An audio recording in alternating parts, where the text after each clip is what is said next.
Gloria Swanson lay deathly ill in a Paris hospital, and the world's most famous movie star was suddenly the subject of breathless tabloid speculation. In the fall of 1925, newspapers ran daily updates on whether the 26-year-old actress would live or die.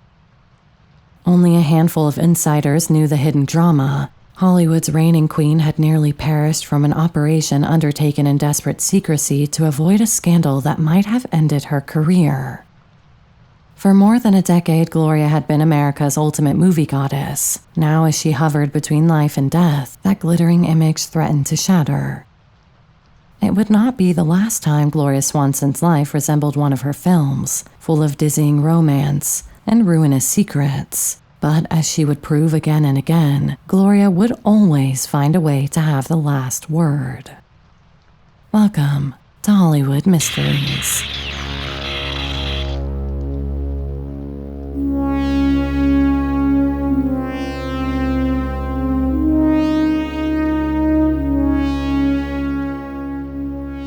She was born Gloria May Josephine Swanson in Chicago on March 27, 1899, the only child of a peripatetic Swedish-American Army quartermaster named Joseph and his ambitious wife Adelaide. As an Army brat constantly moving from base to base, Chicago, then Key West, even a stint in Puerto Rico, young Gloria learned to adapt quickly and entertain herself. Precocious and imaginative, she later claimed she felt like an old soul even in childhood. "I long to be an adult," she wrote, describing a little girl dressed to the nines by a doting mother determined to hide Gloria's self-conscious grin. The girl's new teeth were too large for her face. In later years, Gloria liked to mythologize her own origins. She'd joke that she decided to be born a girl and claimed that unborn babies chose their parents, as if even at birth she'd had a taste for self-invention. What is certain is that Gloria grew up headstrong and insatiably curious about the world beyond her Midwestern upbringing. At 15, while driving back in Chicago, she developed a hopeless crush on a matinee idol of the day, Francis X. Bushman. After begging her aunt to arrange a visit to Bushman's film studio, Gloria found herself on a tour of S&A studios in 1914 and walked right into her destiny. A studio employee needed a girl to play a walk-on bit part, and the starstruck Gloria eagerly volunteered. For this one-reel comedy, she earned a grand total of $3.25, but it was hardly about the money, at least not yet. From the instant she stepped in front of the camera, Gloria Swanson knew she would never do anything else. She dropped out of high school to pursue the flickering new art form of motion pictures, to the horror of certain relatives who considered acting disreputable. The year was 1915. Flickers were still short, silent novelties that were churned out quickly and viewed as lower-class entertainment. Swanson was undeterred, and she saw something that few others did in these early films: star power. She found steady work at S&A in Chicago, where one of her earliest assignments was to appear in a brief comedy scene directed by and co-starring a young English music hall comic named Charlie Chaplin. The experience did not go well. The 4'11" teenage Gloria was paired with Chaplin, who was staging pratfalls and knockabout gags in his little tramp persona. "All morning I felt like a cow trying to dance with a toy poodle," she later said about Chaplin's hyperactive slapstick style. Chaplin, for his part, was unimpressed and asked that the girl be replaced. Swanson took the rejection in her stride. Even as a teenager, her confidence was unshakable. "I considered his rejection a real compliment," she wrote years later, insisting that she'd have been mortified if any of her friends had seen her getting kicked in the pants by, quote, "an odd sprite in a hobo outfit." Whether or not that self-assurance is a bit of retrospective bravado, it's clear that young Gloria was anything but shy. Around this time, a veteran character actress told her kindly that she might become a great actress someday. Gloria's response was instant. "Yes, I know. I'm going to be very famous." And she meant it. By late 1916, not yet 18, Gloria Swanson had followed the industry's westward migration to Hollywood. She and her mother arrived in Los Angeles so Gloria could make comedic two-reelers for Max Sennett's Keystone Studios. Keystone was famed for its knockabout slapstick and pretty bathing girl comedians, and Gloria fit right in. She was cast opposite a buffoonish young actor named Bobby Vernon in a string of cheeky romps with titles like The Danger Girl and Teddy at the Throttle, in which Gloria, tied to train tracks, is rescued by a heroic dog at the last minute. On screen, Gloria proved a natural at comedy. She could roll her eyes, shimmy her hips, and feign outrage with irresistible wit, and audiences took notice of the brunette with the mischievous smile. Off-screen, however, her undoubted confidence could not fully overcome the fact that she was a naive, convent-educated girl suddenly plunged into Hollywood's anything-goes social scene. Sennett's lot was crawling with practical jokers and leering cameramen. The vulgarity of moving pictures appalled me, she later claimed, insisting that she had never intended to become a mere lowbrow movie star. In truth, Gloria was navigating a very adult world, and one that was, at times, threatening. Barely 1 year into her Hollywood adventure, she made a rash decision that would forever change her life. She eloped with her handsome but hard-drinking Keystone co-star Wallace Beery. Before I get into the extremely dark and disturbing nature of her relationship with Beery, I'd like to mention that I think by the end of this video you'll be as impressed with Gloria Swanson as I was when I finished up researching her life. So much so that you might even want to wear one of these authentic and exclusive Gloria Swanson shirts that I have available over on the Hollywood Mystery Store. These shirts have a 1920s style design and typeface to give it that jazz age flavor, as well as an elaborate frame that Gloria would surely have approved of. This is just one of the designs from the current range, so why not check out the other stars on offer, which include figures like Pola Negri, Louise Brooks, and Rudolph Valentino. If you want to browse, there's a link on screen right now which you can click to visit the store. The shirts themselves are of premium quality and come in a variety of colors, with sizes going up to XXL. They ship from the US, EU, UK, Australia, and Canada and start at just $25.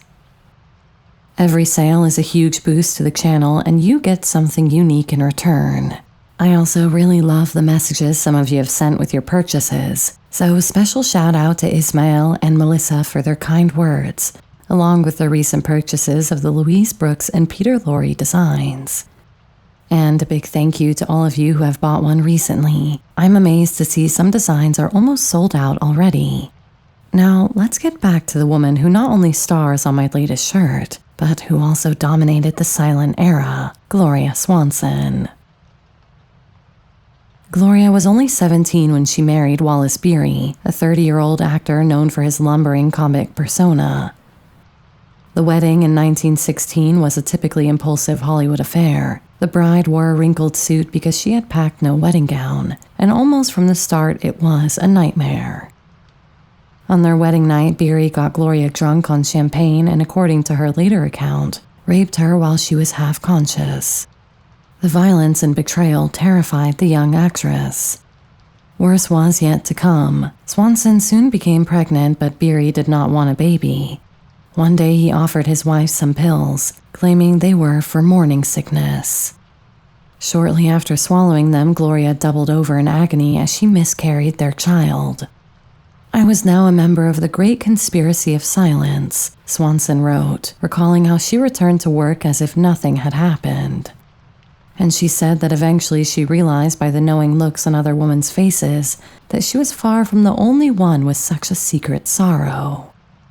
Aside from this cruel and sinister deception and what amounted to technically poisoning his own teenage wife, the aptly named Beery was also prone to more mundane violence towards her, beating her in drunken rages. He was far from one to try and hide his behavior either. Swanson later said that he, quote, had been invited to every fashionable home in Beverly Hills, once. By 1918, she had fled the abusive marriage. The divorce from Beery was finalized in early 1919. Gloria Swanson, still just 19 years old, had survived a brutal induction to the wages of both stardom and womanhood in Hollywood.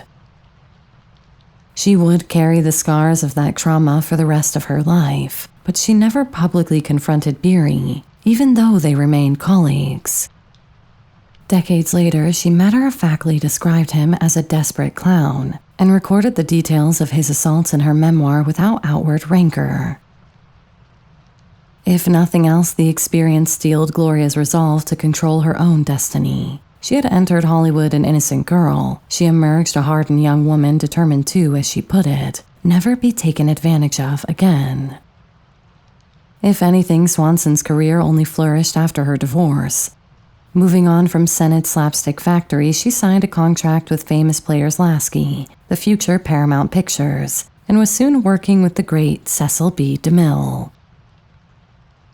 DeMille, already a legendary director, instantly saw star quality in the feisty, photogenic Gloria.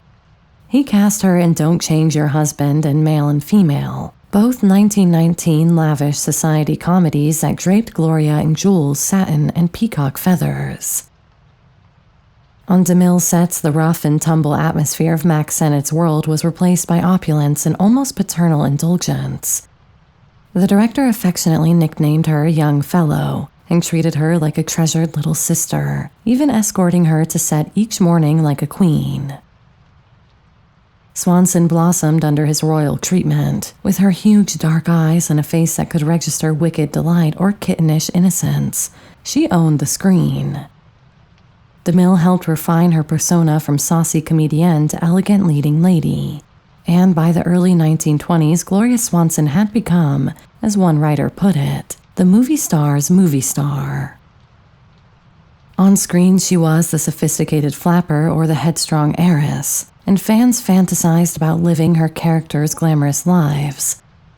Off-screen, to the delight of the press, she seemed to be doing just that. She received 10,000 fan letters a week at the height of her fame, and could barely leave her house without causing a sensation. Never seen in public without perfectly rouged lips and kohl-rimmed eyes, draped in furs or sparkling with diamonds, Gloria Swanson was the personification of jazz-age Hollywood glamour. She also cultivated a healthy ego, which she later admitted was a kind of armor in a fickle industry. Reporters found her frank and unapologetic about her appetites. The public wanted us to live like kings and queens, so we did, and why not? We were in love with life, she told an interviewer, explaining the wild extravagance of the 1920s movie Colony.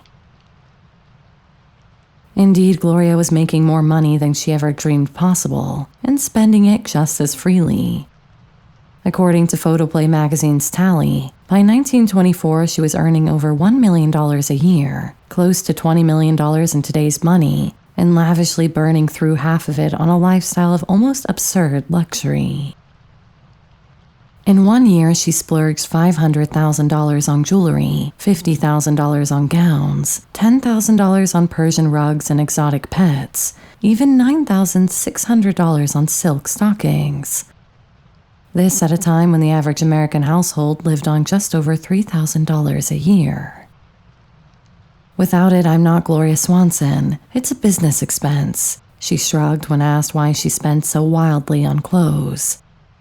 Gloria understood the power of image. To her, dressing like a queen was simply part of the job of being a star, and if she occasionally faced criticism for her hedonistic ways, she disarmed it with wit. When I die, my epitaph should read, "She paid all the bills," Gloria said, a tart reminder that she, unlike some of her peers, earned every penny she spent. It was true by 1925 Swanson had earned and spent an estimated $8 million of her own money. She was not just a star, she was a one-woman industry, employing a small army of attendants, stylists, and staff. Money flowed like champagne, and Gloria's high-flying lifestyle became the stuff of Hollywood legend.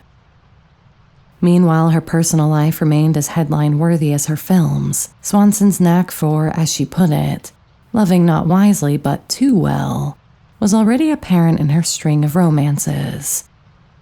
Shortly after shedding Wallace Beery, she plunged into a new marriage with Herbert K. Somborn, a sophisticated Chicago businessman who became her second husband in 1919. The union produced a daughter, Gloria Jr., in 1920, and in 1923 Gloria adopted a baby boy, a foundling she named Sonny. To the press, she portrayed her marriage to Somborn as a storybook romance, but reality was much messier. Swanson was not a domesticated housewife by any stretch. She was a superstar in her early 20s, juggling motherhood, constant film production, and a string of very intimate friendships with her leading men and directors. In late 1923, Herbert Somborn abruptly filed for divorce, accusing his famous wife of adultery, with no fewer than 13 men, including Cecil B. DeMille and actor Rudolph Valentino. The scandal was catnip to the tabloids. America's silver screen princess accused of carrying on like a wanton vixen behind the scenes. Swanson vehemently denied Somborn's more outlandish claims, sleeping with Valentino, her dear friend, and DeMille, her trusted mentor, and assorted others, all while working non-stop. Where would I have found the time? She scoffed. Nevertheless, the divorce made lurid headlines. In its wake, a chastened Paramount Pictures did something almost unprecedented. They added a morality clause to Gloria's studio contract. If she caused moral outrage by her behavior, then the money fountain would be shut off. It was an early warning that even a star of Swanson's stature could be toppled by the wrong kind of notoriety. Gloria got the message, for the moment at least. She would soon be put to the ultimate test of balancing love, art, and reputation, and the stakes would be life and death. By the mid-1920s, Gloria Swanson stood at the pinnacle of Hollywood. She was second only to Mary Pickford as the most beloved female star in America, and her films were reliably profitable for Paramount. She had successfully navigated the transition from frothy comedienne to glamorous dramatic actress, working with a range of top directors. With Sam Wood, she made melodramas like 1922's Beyond the Rocks, opposite Valentino. With Alan Dwan, she headlined sophisticated dramedies such as Zaza and Manhandled, both in 1924. Critics loved her versatility and magnetism on the screen. Yet by 1925, Swanson felt increasingly restless. Churning out 5 or 6 formula films a year had made her rich and famous, but the work itself was often unchallenging. She was usually remembered more for her fabulous outfits than for great storytelling. She craved something more artistic control, more interesting roles, and frankly, more respect from the men who ran Hollywood. So that year, when an opportunity arose to film a pet project in France, Gloria seized it. The film was Madame Sans-Gêne, a historical comedy about a laundress who marries a nobleman, and Swanson was determined to make it her way. Displaying the kind of bravado normally reserved for moguls, Gloria personally negotiated with the French government to obtain permission to shoot in Napoleon's actual royal palaces, a coup no studio had managed before. She wanted authenticity and she wanted prestige. Jesse Lasky was skeptical, but Gloria insisted, so off she went to France, bankrolled by famous players Lasky, to film Madame Sans-Gêne on location. It was during this production that Gloria's turbulent life took a fateful turn. While in Paris, Gloria fell in love with the film's dashing young translator, Henri, Marquis de la Falaise de la Coudray. Henri was an aristocrat, handsome, charming, and in post-revolutionary French aristocratic tradition, penniless. He had in fact been hired to ease communication between the American crew and French extras. The two began an affair amid the picturesque chateaux and battlefields where they were filming. There was just one problem. Gloria was still legally married to Somborn, though divorce proceedings were underway. When she discovered she was pregnant with the Marquis's child, Swanson was thrown into a panic. If she had a baby visibly conceived before her second marriage ended, it would be a public relations catastrophe. Not only would she be branded an adulteress in the press, but her studio could invoke the morality clause and terminate her contract, and possibly blacklist her from the entire industry. Gloria was never one to shy from controversy, but this was a bridge too far. She wanted Henri's baby. In later years, she said she was desperately keen to start a family with him, yet she knew that an illegitimate pregnancy could destroy everything she'd worked for. In the end, facing a difficult choice, Gloria did what countless women of her era did. She sought an illegal abortion. It was arranged quietly in Paris. Also, it just so happened that the usually liberal France had just enforced a clampdown on abortions in 1923, and laws had been tightened, as well as having completely outlawed contraception in the same bill, meaning Gloria could face the possibility of 3 years in French prison if she was discovered by the authorities, with the practitioner facing 5 years jail time. The procedure was nightmarishly botched, leaving Swanson hemorrhaging and feverish with infection. For days, she hovered at death's door as reporters got wind that the great Gloria Swanson was mysteriously and gravely ill overseas. "Will she live or die?" the headline screamed while Gloria fought for her life in a Paris clinic. Miraculously, she survived. She emerged from the ordeal physically weakened and emotionally devastated, not only by the loss of the baby, but by the collision of her private desires and public persona. "I was severely depressed for months," she later admitted of that dark period. There would be one silver lining. After her recovery, she finally married Henri the Marquis in early 1925, once her divorce from Somborn was finalized. For a time, Gloria could play the role of European royalty in real life, waltzing through society as Madame la Marquise. But inside, she was furious at the studio boss who, she felt, had essentially contractually forced her into sacrificing her child, and at a system that made her personal happiness incompatible with her career.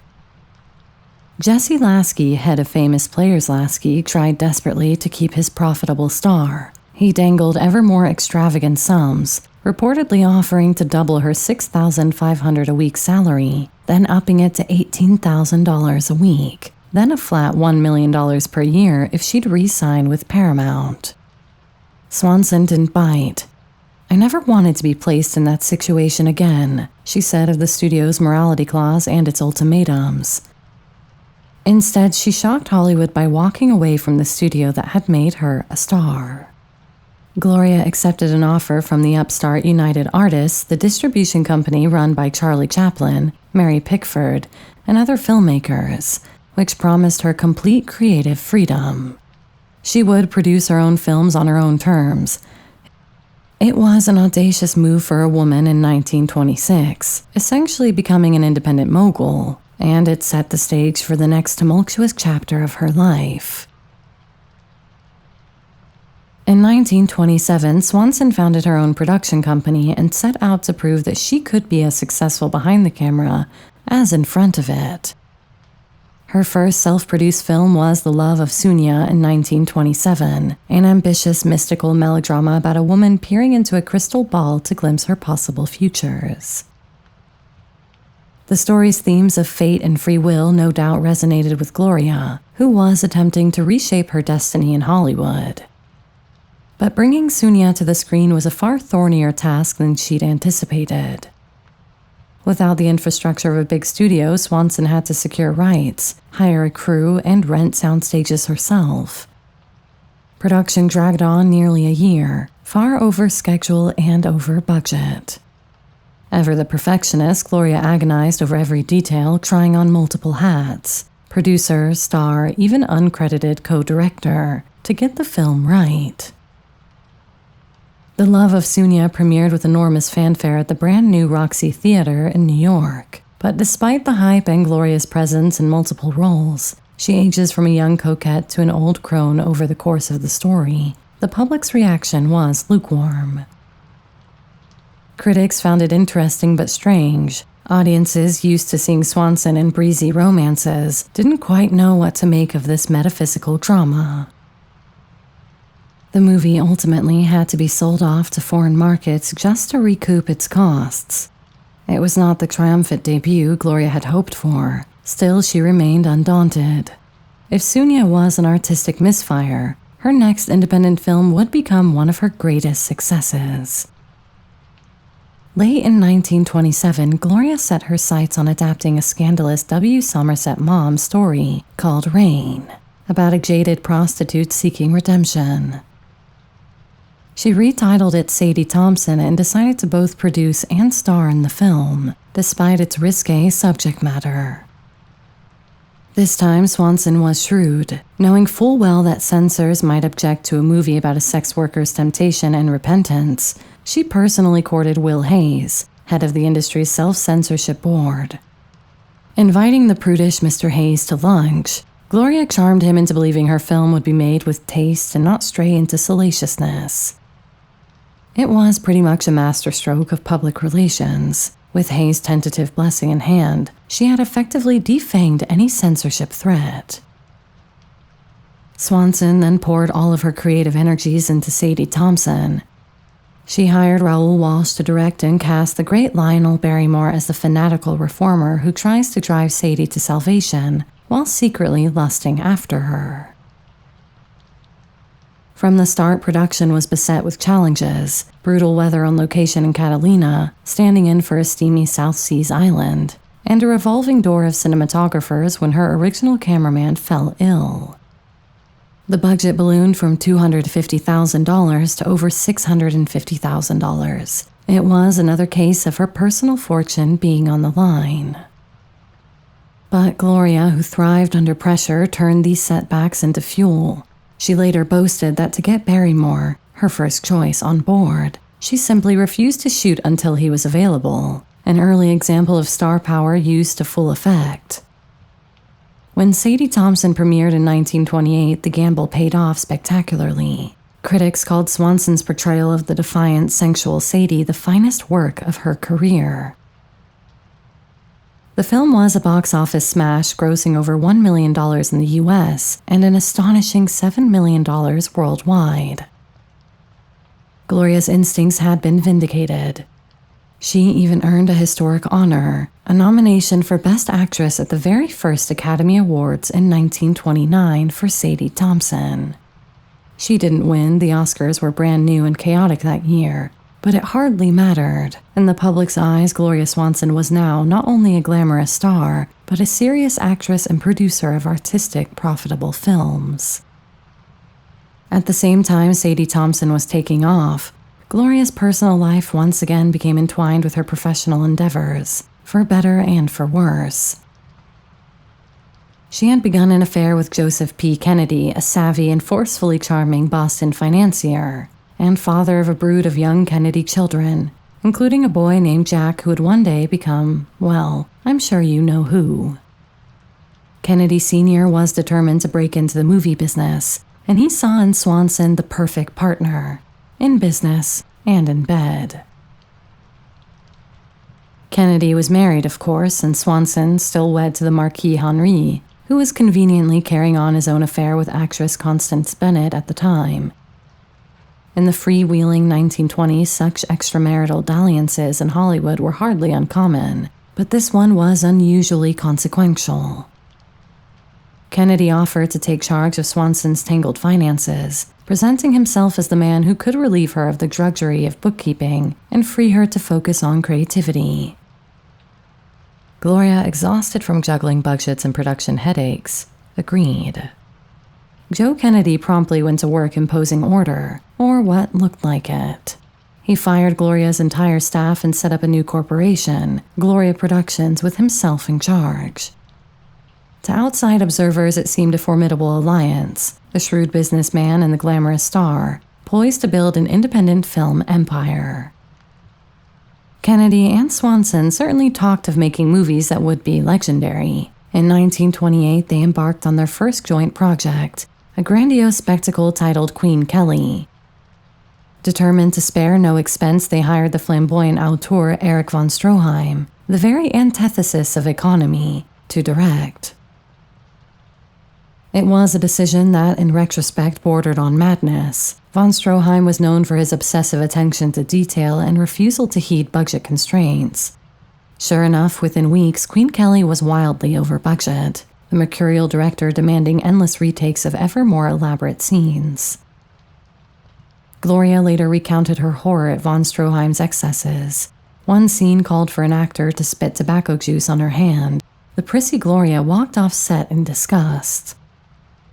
Costs spiraled so high under von Stroheim's perfectionism and the novice producer's lack of oversight that something had to give. Midway through filming, Gloria made the painful decision to shut the production down and fire von Stroheim. At that point, barely half the movie was completed, but already much of the footage was deemed unusable due to content, including various brothel scenes that would never pass censors. Kennedy, scrambling to salvage the investment, tried hiring another director to finish Queen Kelly with some sound sequences. The industry was transitioning to talkies by 1929. But von Stroheim's distinctive style was impossible to patch together with new material. The film was quietly shelved, incomplete. Gloria later reshot a tamer ending and managed to release a truncated version in Europe, but Queen Kelly would remain a notorious unfinished symphony, a folly that cost Swanson dearly in fortunes and reputation. Kennedy, too, came out looking bad, and their passionate affair deteriorated under the stress. By 1930, as Queen Kelly's wreckage became apparent, Gloria ended both the business partnership and the romance. She confronted Joe about the mishandling of her money. It turned out he'd advised her to sell the profitable Sadie Thompson distribution rights too cheaply, and other shady dealings had reduced her once vast wealth. According to one biographer, Swanson went easy on Kennedy in public, never fully detailing his betrayals, which allegedly included disturbing behavior. Most notoriously, there were rumors that he had even invited his young son Jack to voyeuristically watch Joe and Gloria have sex, a classic bit of Kennedy's scandal that will never be proven either way, but which still haunts the family today. But privately, she seethed at how thoroughly he had deceived her. Years later, a fascinating story unfolded on election night, 1932. The newly elected President Franklin D. Roosevelt phoned Swanson's home at Kennedy's behest, so Joe could gloat about their success in the background. Gloria coolly took the receiver from her then-husband and placed it back in the cradle, telling her spouse, "The next President of the United States, presumably, but I hung up on him." It was a small but satisfying revenge. Swanson's personal and professional entanglements at the dawn of the 1930s left her reeling. Queen Kelly's collapse had serious fallout. Not only was she financially dented, the fiasco lost her a great deal of money, but the film's failure coincided with the broader upheaval of talking pictures.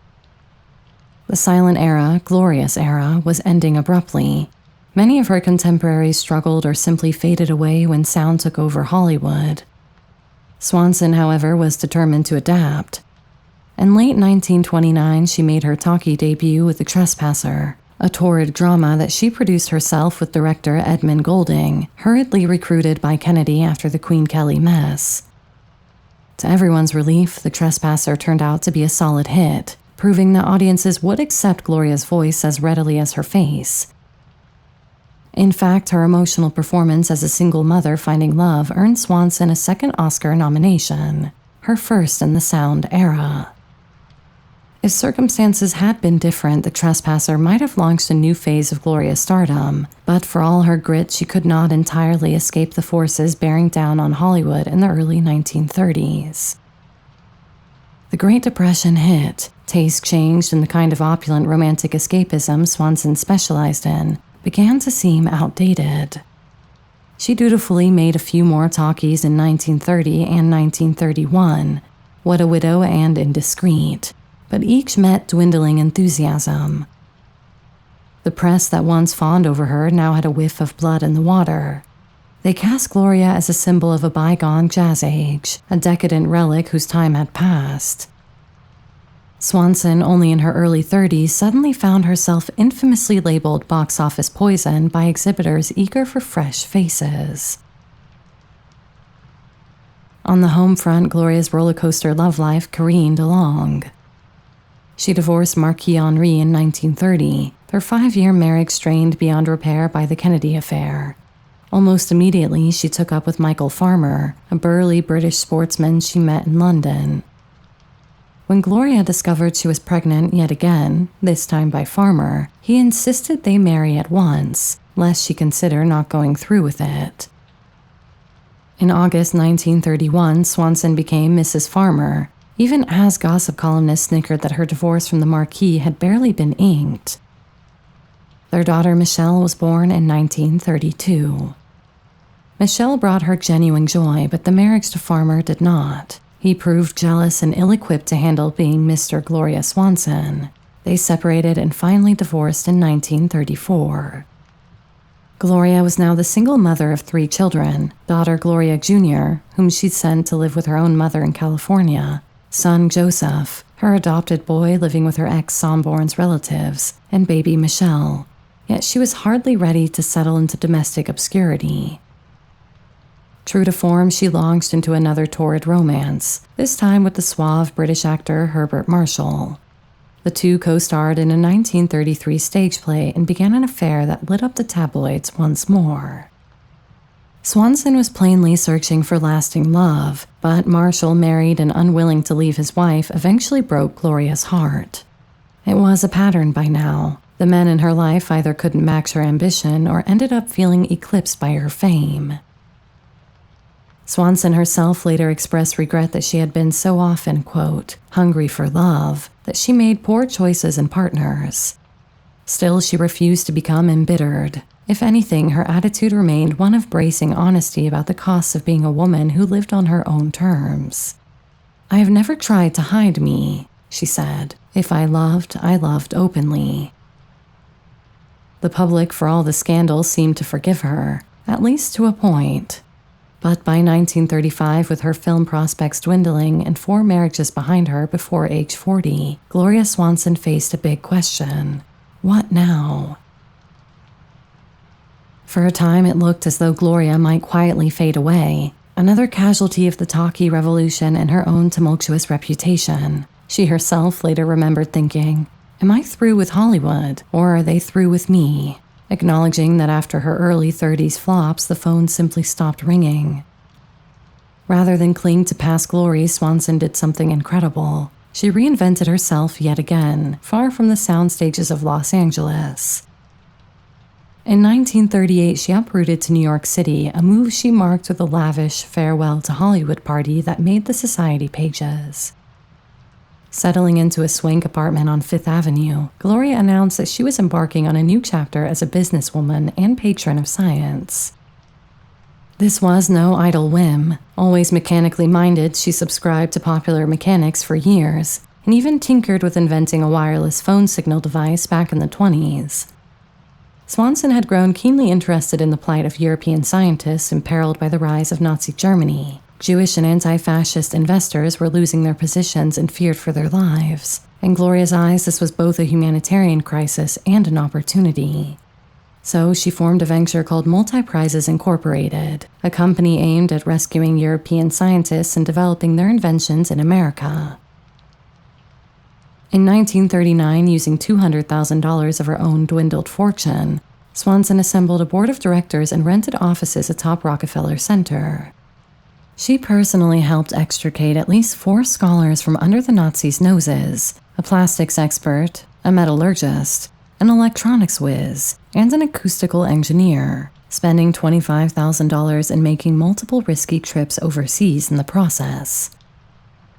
The grateful inventors nicknamed their stylish benefactor Big Chief, amused and impressed that a former actress was now their champion in science. Multiprizes set up labs where, under Gloria's eye, innovations began to emerge. The company developed a new carbide steel cutting tool and created the first plastic buttons for clothing, revolutionary at the time when buttons were still mostly metal or wood. One of Swanson's scientists, Richard Cobbler, started work on a talking typewriter for the blind, essentially an early dictation machine that presaged the modern dictaphone and telephone speed dialing. Gloria even had a hand in brainstorming ideas like luminous paint for the military and improvements in electrical wiring.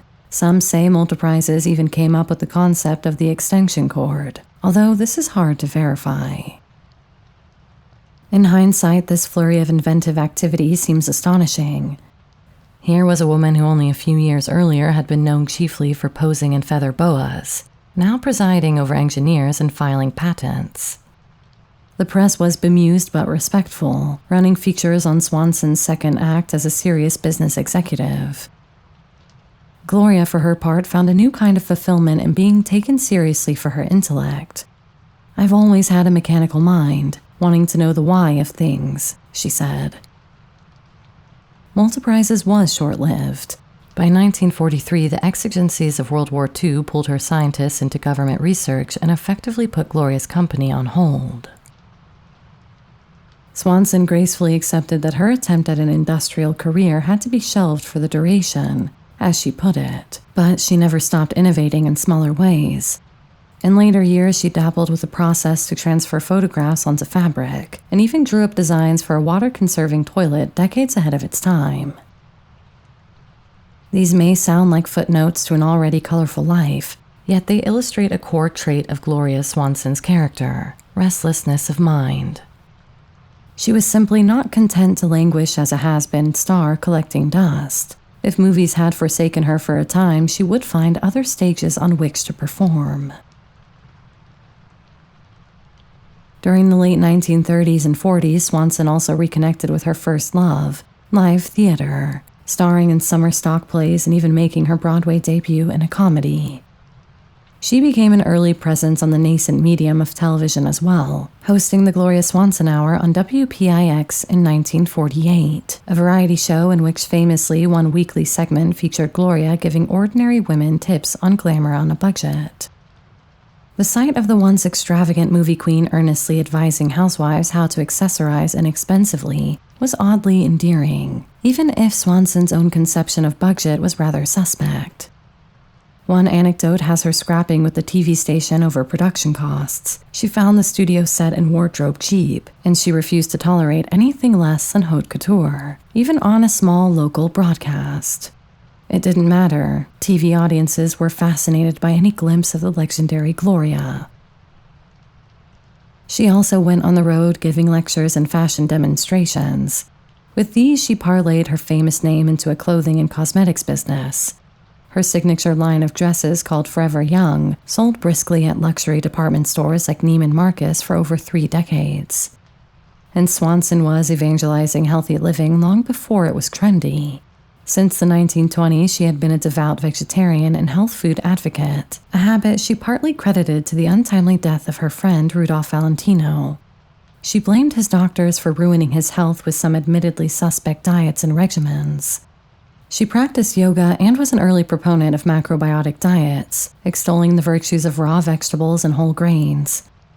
While touring with stage shows, she scandalized fancy restaurants by bringing her own celery and carrots, insisting on eating real food instead of rich sauces. "I was in a business of make-believe to entertain people," she said, "but I'll be darned if I want to eat make-believe food." Gloria's self-discipline in diet and exercise was legendary. Friends joke that dinner at her home was more likely to consist of steamed zucchini and brown rice and champagne and caviar. Decades before Hollywood stars routinely employed personal trainers and acupuncturists, Swanson was effectively living and preaching the wellness gospel. It earned her some mockery, but also immense vitality as she aged. "People grow old because they get bored, first with themselves, then with the world around them," she once observed. "That's not my idea of living." True to her word, Gloria never succumbed to boredom.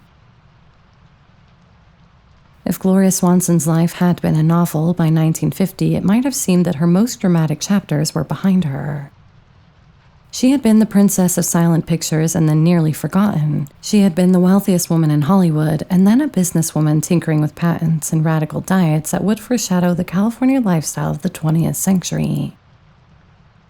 Now in her early 50s, Gloria could have easily settled into genteel semi-retirement, content with her achievements. But fate and Hollywood had one more starring role in store, the role that would define her legacy for generations to come. It all began when director Billy Wilder set out to cast his caustic new screenplay, Sunset Boulevard. The film was a darkly satirical tale of a once great silent movie star, now a reclusive, delusional older woman dreaming of a comeback. Wilder needed someone who could embody both the faded grandeur and the ferocious desperation of that character, Norma Desmond. In truth, it was a thinly veiled portrait of the silent era's casualties. When word went out in late 1949 that Wilder was seeking a former star to play Norma, the Hollywood rumor mill buzzed. Wilder and his co-writer Charles Brackett approached a veritable who's who of yesteryear's leading ladies.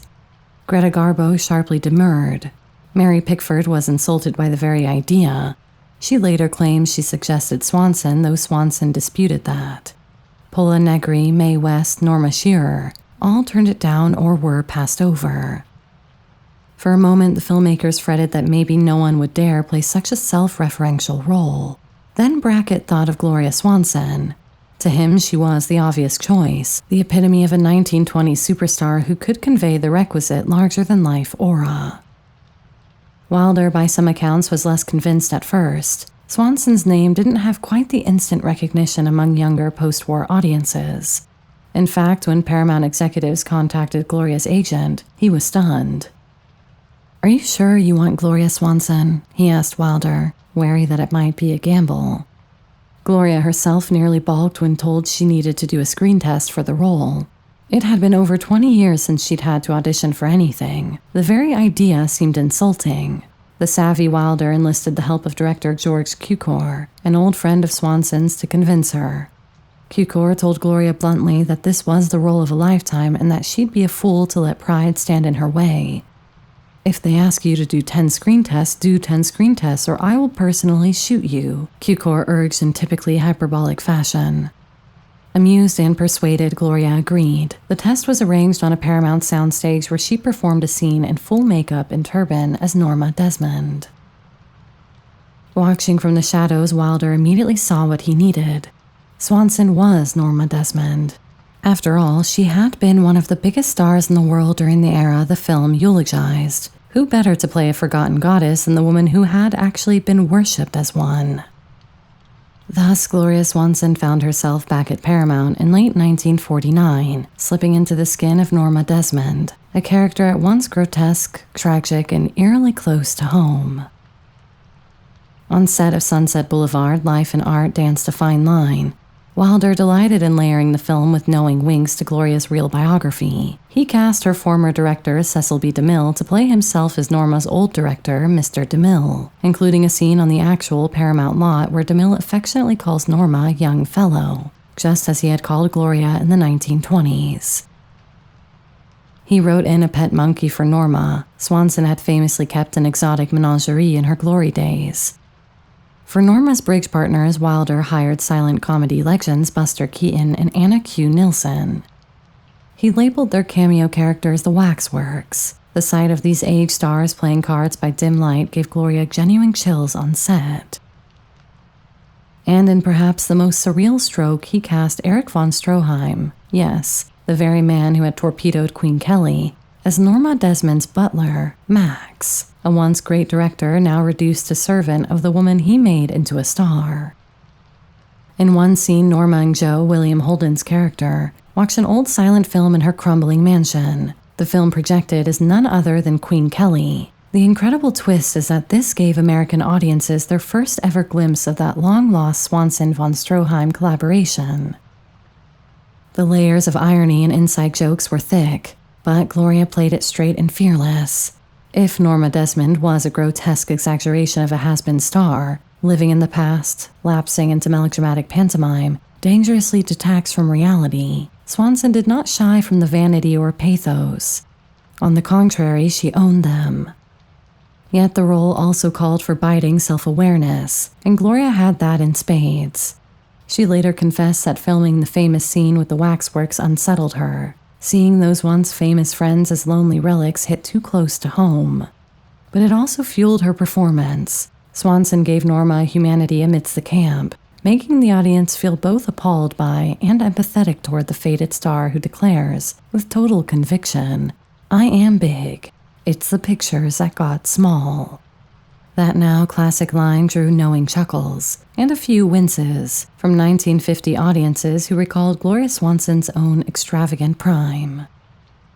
When Sunset Boulevard premiered at Radio City Music Hall in August 1950, Gloria Swanson was front and center, gliding down a red carpet to face the public once more. If she had any doubts about how audiences would receive her after 2 decades away, they were dispelled that night. The film opened to rave reviews and sensational business, grossing over $1 million in its first 7 weeks. Critics hailed it as a masterpiece, a poison pen Valentine to Hollywood's past, and they reserved their loudest applause for Swanson's fearless turn as Norma. "Gloria Swanson is back, and how?" cheered one review. She was suddenly the toast of the town again at 50 years old. The studio dispatched her on a national publicity train tour, where she drew thousands of fans in each city, many of whom had been young in the 1920s, and now came out to cheer the triumphant return of their idol. Swanson relished every moment. Smartly, she negotiated a piece of the profits. By year's end, Sunset Boulevard had made her an additional $250,000. She collected a Golden Globe Award and her 3rd Oscar nomination for the role, capping a comeback so improbably grand that it could have been a movie plot of its own. After Oscar night, she lost the Best Actress statuette to Judy Holliday in a minor upset. Swanson threw herself an after-party and is said to have cheerfully told well-wishers she didn't mind losing a bit. Still, some sense that the old competitive Gloria was stung. "She protests too much about not caring," one Vanity Fair writer observed. Regardless, Gloria Swanson had achieved something precious in show business. She had outlived her own legend and then reshaped it for a new era. Not only did Sunset Boulevard preserve her name in the pantheon of cinema, but it allowed Gloria to exorcise a few demons. "I had a huge specter in the spotlight with me," she said of playing Norma Desmond. She was about 10 feet tall and her name was Norma Desmond. The role was both a blessing and a haunting mirror, and Gloria knew it. She was determined not to let it define the rest of her life. In the wake of Sunset Boulevard, Hollywood predictably inundated Swanson with offers to play variations on Norma Desmond. Aging actresses, gothic thrillers, campy cameos. Wisely, Gloria refused to be typecast as a human gag or a ghoulish version of herself. She later claimed to have deliberately turned down anything that smelled of parody or exploitation. Instead, she returned to New York and resumed the eclectic pursuits that had sustained her before Norma beckoned.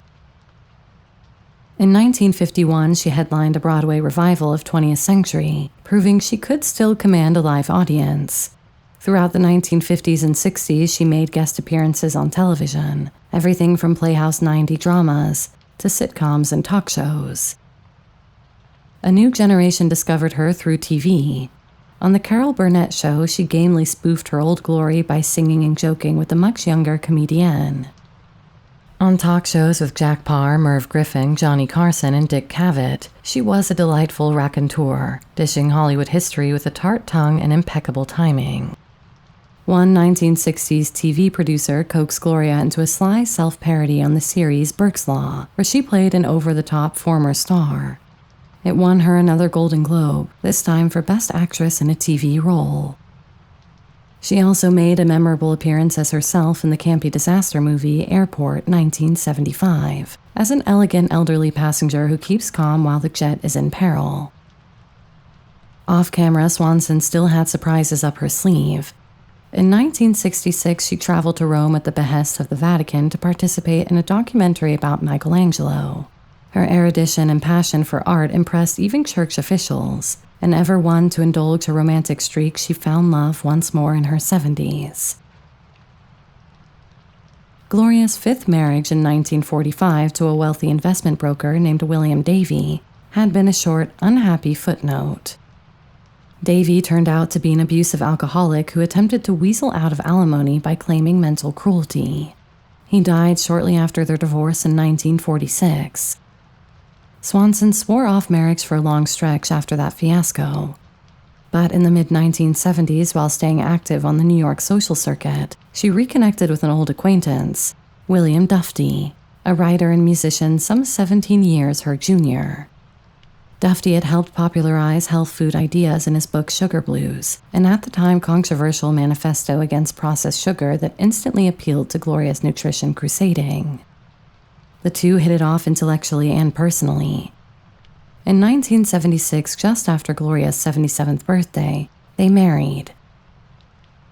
For those who knew Gloria, it was a heartwarming final act. She had at last found a partner who adored and respected her and could keep up with her boundless energy. Together, Gloria and Dufty traveled widely and settled into a contented life split between New York and a home in the Portuguese Riviera. Dufty also became instrumental in helping Gloria accomplish one of her long-delayed ambitions, telling her life story in her own words. The result, published in 1980, was Swanson on Swanson, a hefty and deliciously catty autobiography that became a surprise bestseller. In its 500 pages, the 80-year-old Gloria was finally free to spill secrets she'd guarded for decades, and it of course formed the basis for the bulk of this video script. She wrote about her feud with Chaplin, no love lost there, her raunchy first impression of Joe Kennedy, their first tryst was, she wrote, rough, arduous, racing to be free. And most astonishingly to readers, she came clean about that long-rumored abortion with the Marquis de la Falaise back in 1925. For years, she had demurred when asked why she really left Paramount. Now she revealed the intensely personal reason, writing candidly about nearly dying in that Paris hospital and the bitterness she felt toward the studio system as a result. The memoir, which Gloria dedicated to My Life, which was a work of art, was lauded for its frankness and wit. It also sold like hotcakes. Swanson reportedly received $1 million for her life story, and it earned rave reviews as one of the great Hollywood autobiographies. Unbeknownst to the public at the time, the book had a bit of intrigue behind it. It was ghostwritten in part by Wayne Lawson, a former Vanity Fair editor, along with input from Dufty and even a recent lover of Gloria's, all orchestrated to capture Swanson's voice as authentically as possible. At a launch party thrown by publisher S.I. Newhouse, the ever-glamorous Gloria, now 81 but looking 20 years younger, draped in a sleek ensemble in her signature turban, was the belle of the ball. She made a beeline for Lawson and thanked him discreetly. "Only you and I know who wrote this book." She smiled. "Thank you." It was classic Swanson, gracious, a touch of conspiratorial, always in control of her narrative. In her final years, Gloria Swanson remained an endlessly interesting figure, full of vigor and opinions. She dabbled in politics, lending her support to Republican candidates and even leading a Seniors for Reagan-Bush brigade in the 1980 campaign. She had been a Republican for some time, and while no doubt her politics were sincere, her enthusiasm for the GOP certainly seems to have been partially shaped by her loathing of the Kennedy clan after her relationship with Joe. She also spent time painting and sculpting. When one of her art exhibitions opened, she delighted reporters by being more excited about selling a piece of her pottery than she'd ever been about selling movie tickets. She finally enjoyed quiet times too, often retreating with Dufty to their spot in Portugal. "Life is a constant surprise to me, and each morning I wake up and say, 'What now, God?'" she said in her 80s. Indeed, she approached old age with the same verve that had carried her through every chapter, curious, creative, and unafraid. In March 1983, Gloria traveled to Portugal one last time with Dufty. The trip was lovely, but on returning to New York City, she felt unwell. On April 4th, 1983, Gloria Swanson, a symbol of Hollywood's golden youth and one of its last living legends, died of heart failure at New York Hospital. She was 84 years old. Her passing made front-page news around the world. Many were genuinely shocked that she was 84. Thanks to her disciplined lifestyle and undiminished joie de vivre, Gloria had seemed ageless to the end. Fittingly, she was laid to rest in an elegant church crypt on Manhattan's Upper East Side, her name etched simply as Gloria Swanson, actress. It was the final curtain for an extraordinary life. What remains to be said of Gloria Swanson's legacy? In her day, she was Hollywood's first glamour queen, an actress so celebrated that newspapers referred to her as just Gloria, confident everybody knew who they meant.